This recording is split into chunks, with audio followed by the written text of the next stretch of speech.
Nos destaques do Panorama CBN de hoje, eu te conto que o Diretório Nacional do PT aprova nome de Geraldo Alckmin para ser vice de Lula na chapa presidencial de 2022.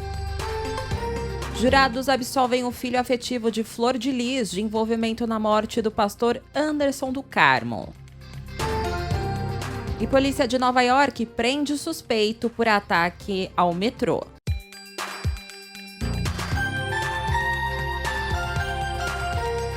Olá para você que está ouvindo o Panorama CBN, eu sou a Juliana Prado e vou te contar em menos de 30 minutos tudo o que foi notícia nesta quarta-feira, dia 13 de abril de 2022. Panorama CBN.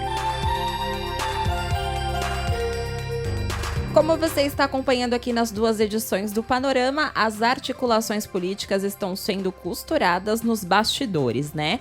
E hoje o Diretório Nacional do PT aprovou o nome do ex-governador Geraldo Alckmin, do PSB de Bola, para ser vice de Lula na chapa presidencial de 2022. Essa aprovação também vale para a aliança com o PSB para as eleições majoritárias, e também à presidência e aos governos estaduais. Então a votação ficou da seguinte forma: 68 votaram sim pelo PSB e pelo Alckmin, 13 contra o Alckmin e a favor do PSB e 3 contra o Alckmin e contra o PSB. O PT também tentou negociar a formação de uma federação com o PSB de Bola, mas divergências regionais atrapalharam esse acordo. Federação, aqui no glossário político do Panorama, é aquele apoio dos partidos por 4 anos. Então, os partidos não podem se separar até as próximas eleições. No caso do PSB, não rolou, mas os diretórios nacionais do PT e do PCdoB aprovaram a federação do PCdoB e PV para as eleições de 2022 e também para os próximos 4 anos.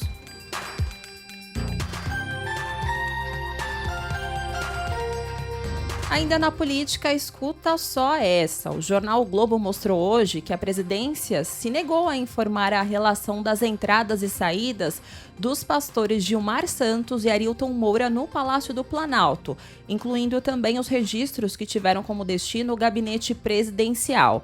Eles são suspeitos de pedirem propina para liberar recursos do MEC para as prefeituras.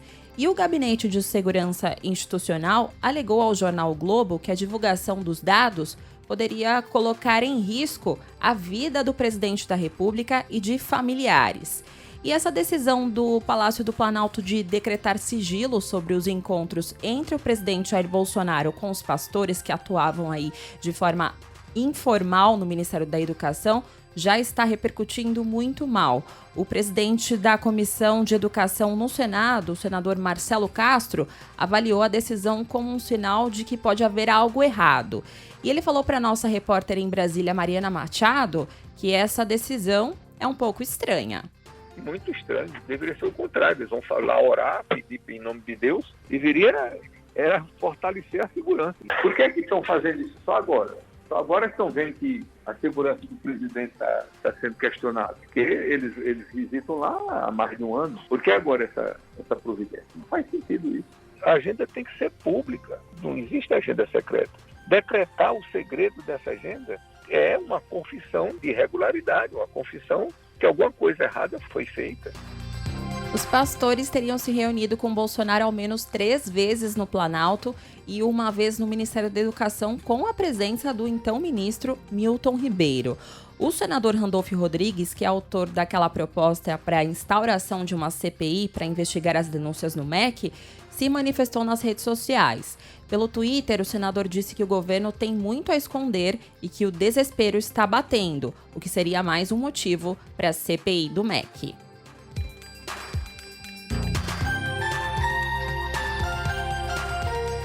Falando em Bolsonaro, hoje o presidente criticou aquela polêmica envolvendo a aprovação da compra de mais de 35 mil unidades de Viagra pelas Forças Armadas. Em conversa com ministros, parlamentares e pastores evangélicos na manhã de hoje, Bolsonaro declarou que a quantidade é pequena e não é nada em relação ao efetivo das Forças Armadas. Esse medicamento, segundo ele, é usado mais por inativos e pensionistas. Esse remédio, que é usado para disfunção erétil, teve a compra aprovada pelas Forças Armadas para tratar casos de hipertensão arterial. Bom, de qualquer forma, hoje o Tribunal de Contas da União abriu um processo para apurar o superfaturamento na compra de 35 mil unidades de Viagra pelas Forças Armadas. Esse processo do TCU apura, abre aspas, desvio de finalidade em compras de 35 mil comprimidos e a comprovação de superfaturamento de 143%, fecha aspas. Esse procedimento foi aberto na terça-feira e foi divulgado hoje e tem como relator o ministro Éder de Oliveira. O Ministério da Defesa ainda não se manifestou sobre esse assunto enquanto eu gravo esse podcast.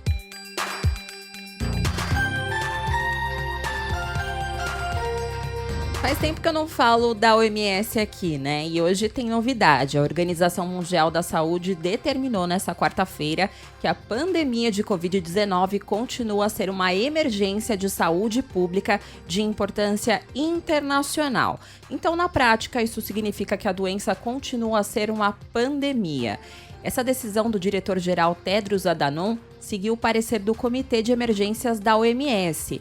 Esse comitê reconheceu que o SARS-CoV-2, que é o causador da Covid, continua a ter uma evolução imprevisível, agravada pela sua ampla circulação e intensa transmissão em humanos e também em outras espécies. Então, nesse contexto, os especialistas consideraram com preocupação o fato de alguns países membros relaxarem medidas de comportamento e saúde pública para diminuir a transmissão do vírus. Além disso, o comitê considerou que o vírus continua a causar altos níveis de casos e mortalidade, particularmente entre populações vulneráveis. Já a meta de vacinar 70% das populações de todos os países do mundo até julho desse ano foi mantida. Até agora, 64 países já cumpriram a meta, segundo o monitoramento do World in Data, que é ligado à Universidade de Oxford. O Brasil está nessa lista. Só que, por outro lado, um levantamento divulgado nessa semana pela própria OMS apontou que 21 países não vacinaram sequer 10% de suas populações.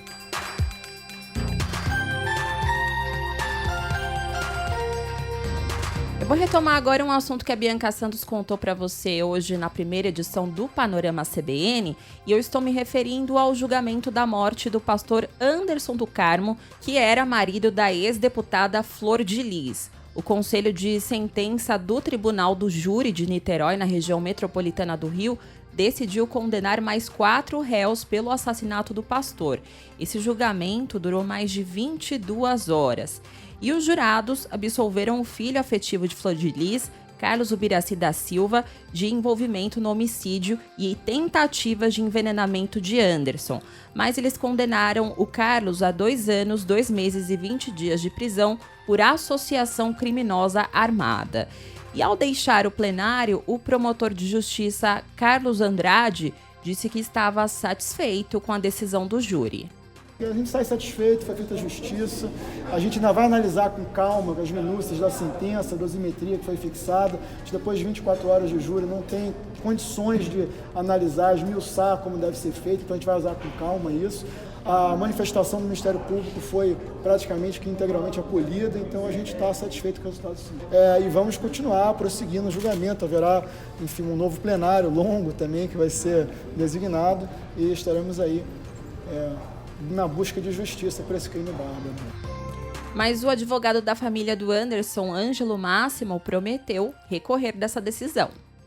Porque ele participou de todo o planejamento do crime do pastor Anderson do Carmo. Ele sabia dos envenenamentos, ele deu auxílio moral, ele deu auxílio material à prática do crime, comunicando às pessoas da casa a não comerem comidas do pastor, não tomar bebidas do pastor. Ele teve aquele todo cuidado, conforme eu expliquei lá no plenário, de blindar as pessoas ligadas a ele e à Flor de Lis, quanto ao pastor, deixou a Deus dará.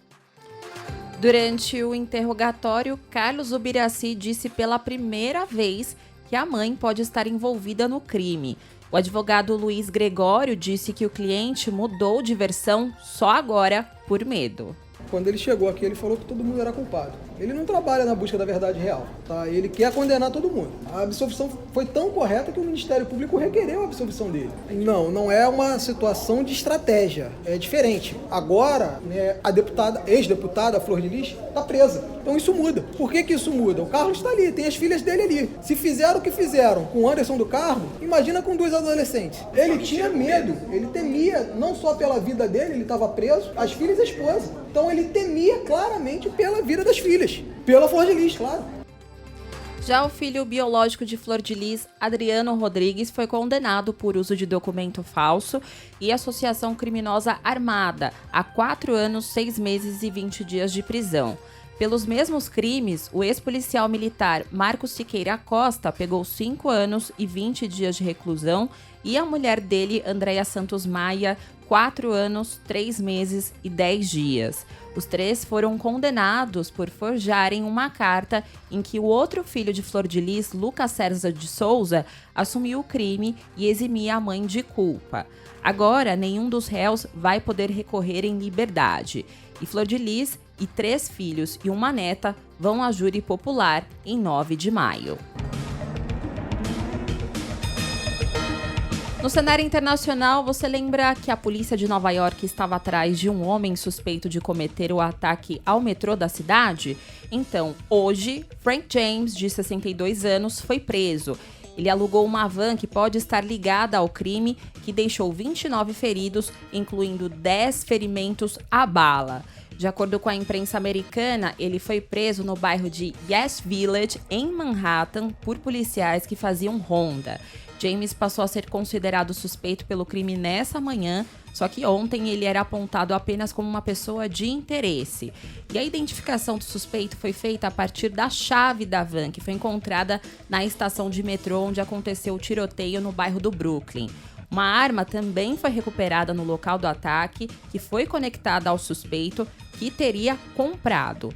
Nesse ataque, relembrando para você, o criminoso soltou granadas de fumaça em um dos vagões, começou a atirar dentro do trem e continuou o ataque dentro da estação. Hoje, 16 feridos foram liberados do hospital. 5 ainda continuam internados em condição estável. E sobre o suspeito em si, ele já tem um histórico na polícia. O chefe de detetives do Departamento de Polícia de Nova York, James Ising, falou que o principal suspeito do tiroteio teve 9 prisões decretadas em Nova York. Esses crimes teriam acontecido entre 1992 e 1998. Entre as condenações estão concessão de armas para roubo, ato sexual criminoso e roubo. Agora ele responde a uma série de acusações, incluindo o uso de armas para matar ou ferir gravemente. Caso isso for confirmado, ele pode pegar prisão perpétua.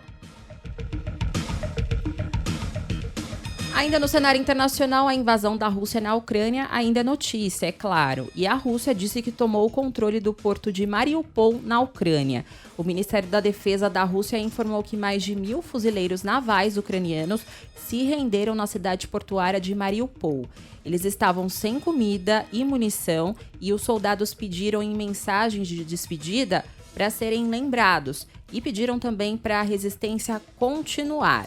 A captura do distrito industrial de Azovstal, onde os marinheiros estão, vai dar aos russos o controle total de Mariupol. Então, e se isso acontecer de fato, a Rússia vai conseguir fazer um corredor do sul até o leste da Ucrânia. Já o governo ucraniano informou que os russos estavam atacando a siderúrgica e o porto, mas que não tinham informação sobre uma possível rendição. Aquela região é onde a guerra está mais intensa. Para você ter uma noção do clima, o prefeito de Mariupol disse que mais de 20.000 civis morreram na cidade portuária desde o começo da invasão. Ele disse que chegar a um número exato ficou difícil depois do começo dos combates de rua. Já o presidente da Ucrânia, Volodymyr Zelensky, disse hoje que o conflito vai se tornar um banho de sangue sem fim, espalhando miséria, sofrimento e destruição. Isso caso o exército ucraniano não receba novas armas. E por fim, no campo diplomático, a Suíça, que geralmente é neutra quando acontece algum tipo de conflito mundial, anunciou um pacote de sanções contra a Rússia. O governo suíço ressaltou que se alinha totalmente à União Europeia, com medidas que incluem veto às principais instituições financeiras russas e proibição de importações de bens de consumo. A Suíça também sancionou entidades de Belarus, que é aliada a Moscou. E o Conselho de Agência Espacial Europeia decidiu não continuar com pesquisas e testes que faziam em colaboração com a Rússia, isso segundo um comunicado que foi divulgado pela agência.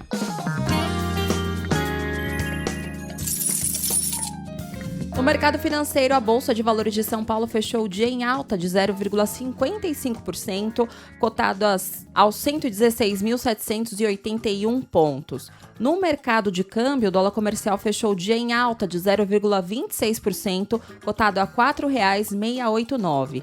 Já o euro fechou o dia com uma valorização de 0,77% aos R$ 5,104.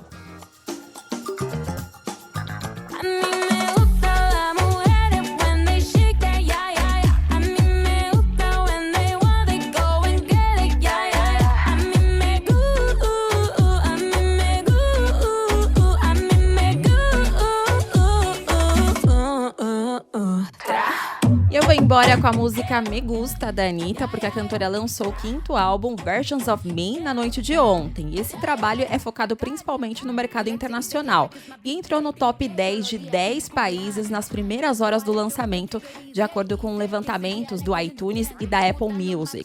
E essa música Me Gusta, que você está ouvindo, que é em parceria com a rapper Cardi B, faz parte desse álbum. E é com ela que eu estou indo nessa.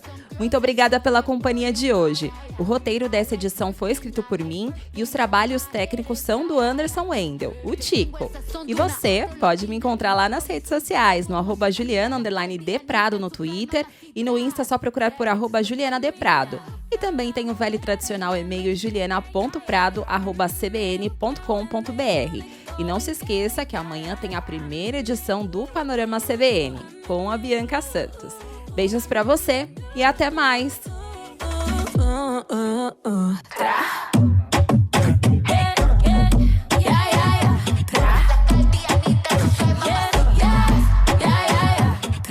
Ponte creativa. Todas las mujeres son hermosas, pero las más que me gustan son latinas. Ella no es lesbiana, pero a veces escondida a su amiga se la tira. Al ritmo de la música ella mueve las caderas, se me pone hiperactiva. Hace las cosas y no la pillan ya. Panorama CBN. As principais notícias do dia em menos de meia hora.